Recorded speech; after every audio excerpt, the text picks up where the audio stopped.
Dipôle RLC 4. On trouvera l'énoncé sous forme de PDF dans la boîte de description tout en bas. On réalise le circuit 1 suivant.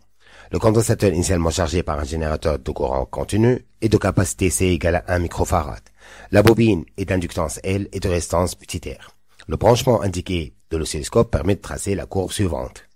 Donc, premièrement, petit a indiqué sur le schéma du circuit 1 le branchement du générateur qui a permis la charge du condensateur. Petit b, déterminer la valeur de l'inductance L. Sachant qu'on peut confondre donc la pseudo-période avec la période propre de l'oscillateur. On prendra aussi pi au carré égale à 10.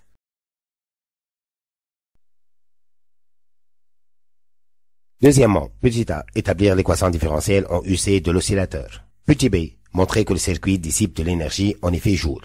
Petit c, déterminer la valeur de l'énergie dissipée par l'oscillateur pendant les deux premières pseudo-périodes. Troisièmement, on considère un deuxième circuit 2 ayant la même inductance et chargé par le même générateur.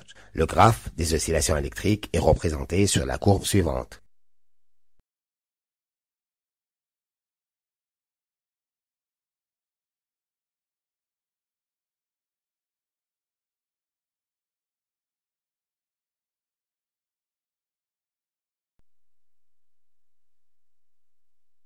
Petit a, lequel de deux circuits possède la plus grande résistance? Justifiez la réponse. Petit b, s'agit-il d'un même condensateur dans les deux circuits? Justifiez.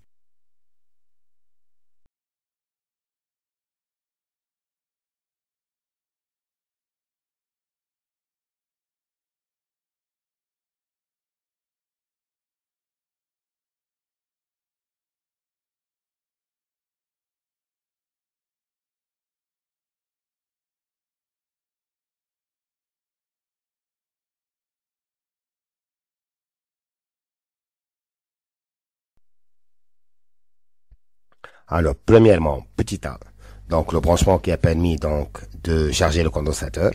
Donc, si on ferme K1, donc le condensateur se charge. Si on ferme K2, le condensateur se décharge dans la bobine. Petit b.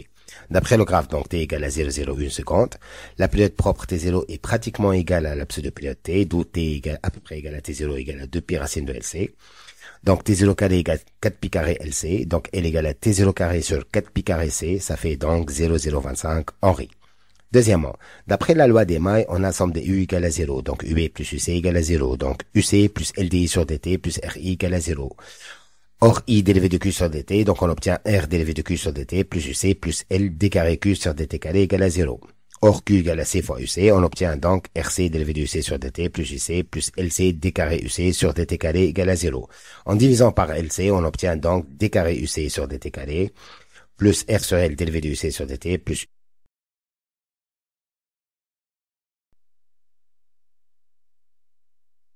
petit b. Alors, E total égale à EC plus EL, égale à 1 demi CUC carré plus 1 demi LI au carré. Donc, dérivé de E sur dt égale à 1 demi C fois 2 fois UC fois dérivé de UC sur dt. En fait, la dérivée de UC au carré, ça fait 2 fois UC fois dérivé de UC. Plus 1 demi L. La dérivée de I au carré, ça donne donc 2 fois I fois dérivé de I sur dt. Donc, en simplifiant par 2 et 1 demi, on obtient donc UC fois dérivé de UC sur dt fois C plus LI dérivé de I sur dt. On peut factoriser par I, puisque I c'est dérivé de UC sur dt, on obtient donc I facteur de UC plus L dérivé de I sur dt. Or, d'après l'équation différentielle, on a UC plus LDI sur dt égale à moins petit RI, donc dérivé de E sur dt égale à moins RI au carré, et ainsi dérivé de E égale à moins RI au carré fois dt.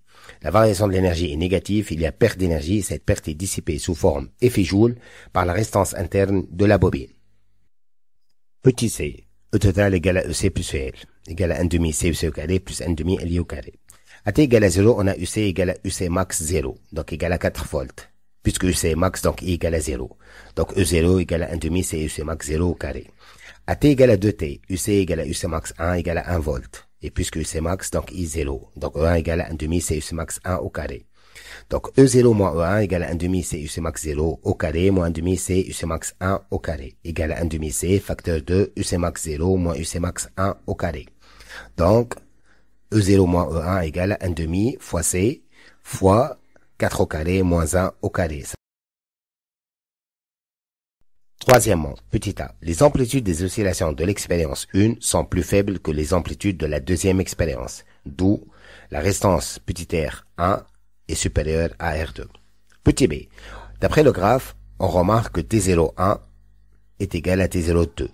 Donc 4 pi carré L1C, 1 est égal à 4 pi carré L2C2. Donc en simplifiant par 4 pi carré, donc L1C1 égale à L2C2.